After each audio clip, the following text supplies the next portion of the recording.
মা শুনো, এখানে বললো যে তুমি যদি রাস্তায় কোনোদিন মনে করো কোনো টাকা কুড়ায় পেলাম, মনে করো 50 টাকা, তো আমরা ওই টাকাটা গিয়ে ওই টাকার মালিককে খুঁজে তারপর দিব।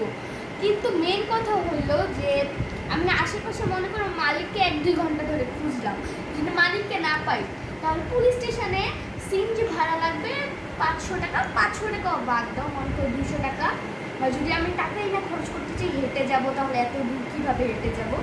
তো 200 টাকা আবার যাইতে খরচ, তারপর আবার বাসায় আসতে 200-300 টাকার মতো খরচ, তাহলে তো 500-400 টাকার মতো আমার তো খরচ এমনিই হয়ে গেল এই 50 টাকার জন্য। বলো আমি এখন কী করবো?